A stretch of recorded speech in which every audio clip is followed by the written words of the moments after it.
Hola jóvenes, muy buenos días, pues bienvenidos a la clase 14. Y lo que vamos a ver en esta presentación, seguimos en la parte de cinética química, vamos a hablar de la ecuación de Arrhenius. Básicamente esta ecuación está definida en términos de algo que se llama la constante de Arrhenius, ¿no? Esta K que vemos en esta relación se refiere a la constante de velocidad y tenemos aquí E elevado a la EA, donde esta E subíndice A es la energía de activación, que más adelante vamos a hablar de esto, sobre RT. Es decir, nosotros podemos relacionar la constante de velocidad con la temperatura mediante la ecuación de Arrhenius. De tal manera que si nosotros cambiamos la temperatura de alguna reacción química, esta se va a ver afectada cambiando la velocidad en la cual se lleva a cabo la reacción. Y bueno, creo que eso sí lo hemos experimentado nosotros algunas veces.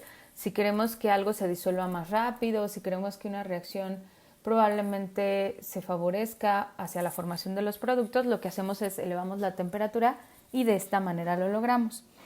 A continuación lo que voy a hacer es definirles estos términos para que quede más claro y al final lo que vamos a hacer es vamos a resolver unos ejercicios aplicando la ecuación de Arrhenius.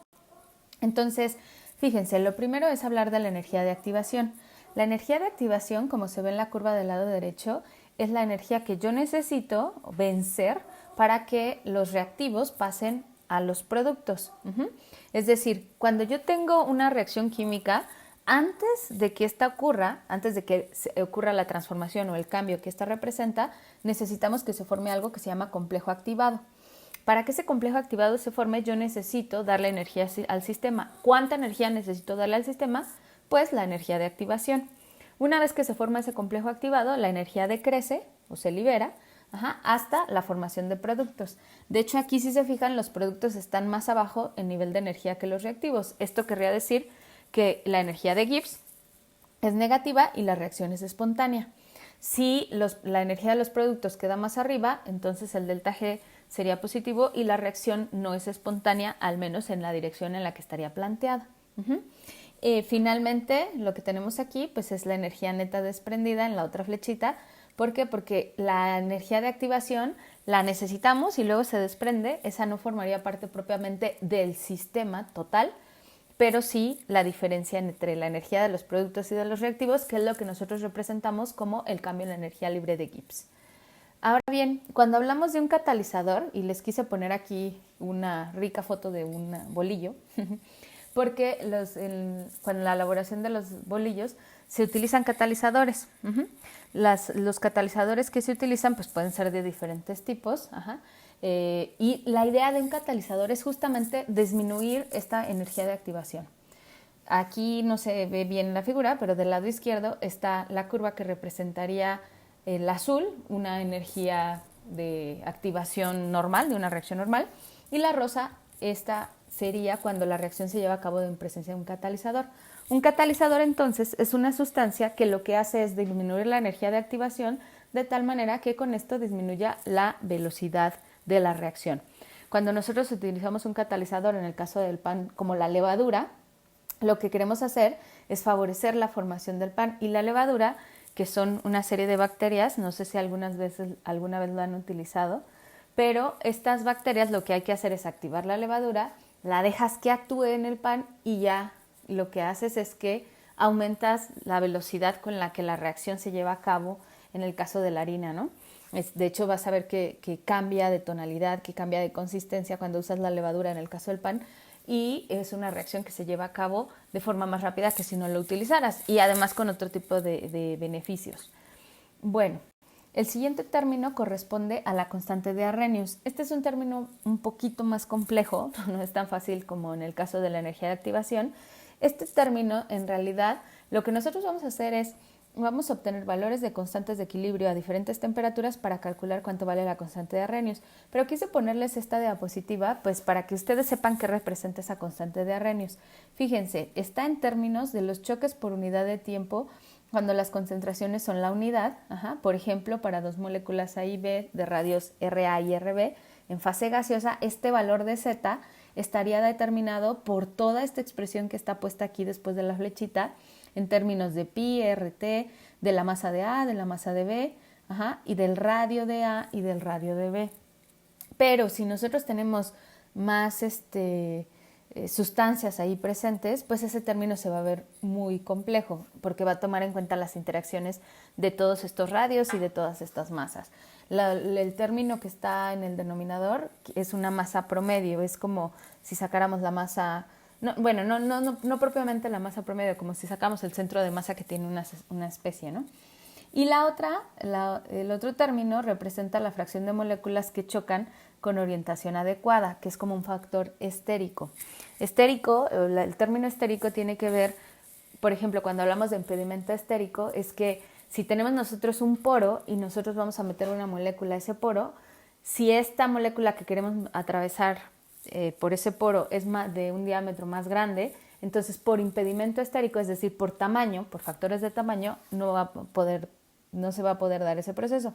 Entonces, tendría que ver con choques que se dan ahí y de respecto al tamaño de las moléculas. Entonces, como les decía, la constante de Arrhenius toma en cuenta todas estos parámetros y es un factor importante en el sentido de que esto también va a determinar cómo es que cambia la constante de velocidad conforme cambia la temperatura.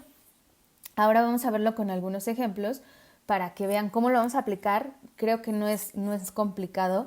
Les dije por ahí en alguna de las clases o las asesorías, no recuerdo en cuál de ellas, que en el tema 6, que corresponde a cinética química, casi siempre estamos utilizando el método de mínimos cuadrados. Bueno, pues con la ecuación de Arrhenius la verdad es que no es la excepción.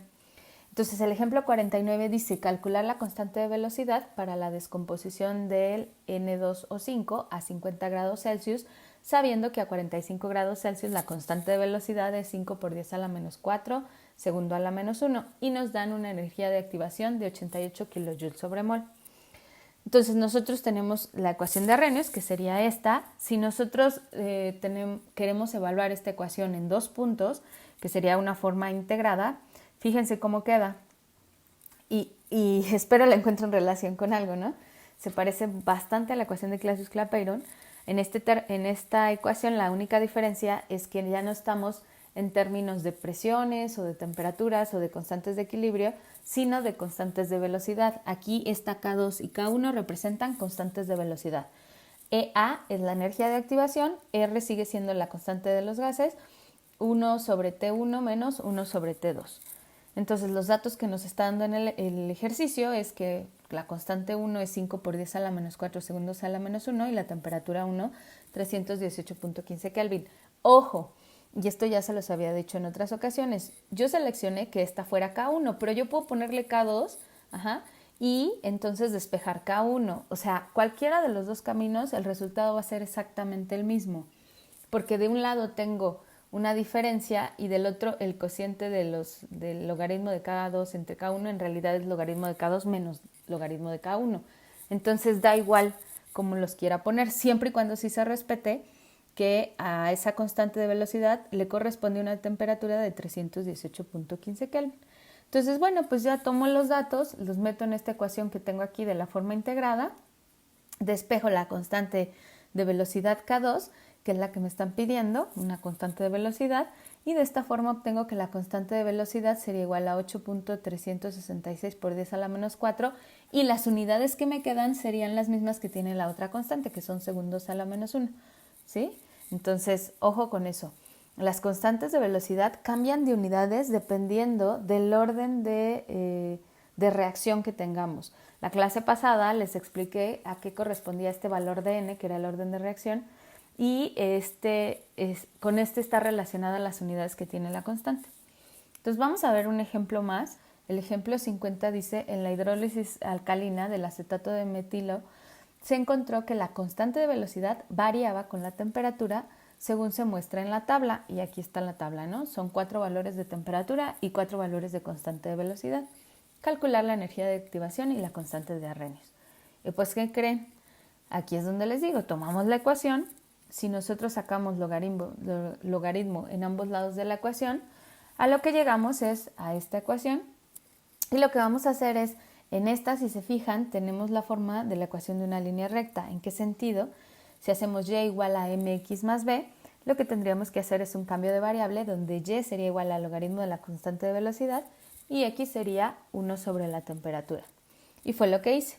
Aquí está una tabla diferente, tengo los mismos valores de arriba, nada más que ahora con el cambio de variable. Uno sobre la temperatura y logaritmo de K, de la constante de velocidad.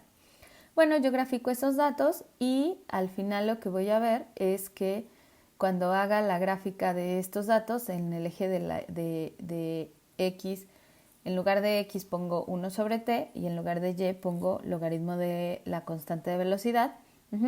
Y lo que obtendría es que de la pendiente sería igual a menos la energía de activación sobre R, el valor que me da simplemente multiplicado por R es el que yo voy a obtener la energía de activación. Y en este caso las unidades que me quedan la energía de activación estarían determinadas también, aquí habría que ver por R, realmente simplemente sería aquí por R y me quedaría en kilojoules sobre mol o depende si yo utilizo 8.314 en joules sobre mol. Kelvin ya no, porque fíjense, el Kelvin se elimina de 1 sobre la temperatura y además no son unidades de energía. Acuérdense que este EA es una energía de activación, entonces tiene que corresponder a unidades de energía. Ok, y bueno, de la ordenada al origen saco el logaritmo de A, que en este caso, correspondería a B, y despejando obtengo el valor de la constante de Arrhenius, que son valores bastante altos generalmente en este tipo de ejercicios. Y bueno, esto sería todo en esta clase. Con esto estaríamos dando por terminados los temas del trimestre. Aprovecho para darles las gracias por la paciencia, por todos sus comentarios, sus dudas y todas las aportaciones que también hicieron para corregir algunos detalles que por ahí se me fueron también en las presentaciones. Y pues sigo recibiendo todas sus dudas, sus comentarios en el correo, aquí en Classroom, ¿no? Y nos vemos en la asesoría y nos veríamos en el examen. Entonces, tomen en cuenta que estos temas, sobre todo los de cinética, otra vez hay que usar mínimos cuadrados, entonces prepárense para eso también en el examen. Muchas gracias y nos vemos en la asesoría. Bye.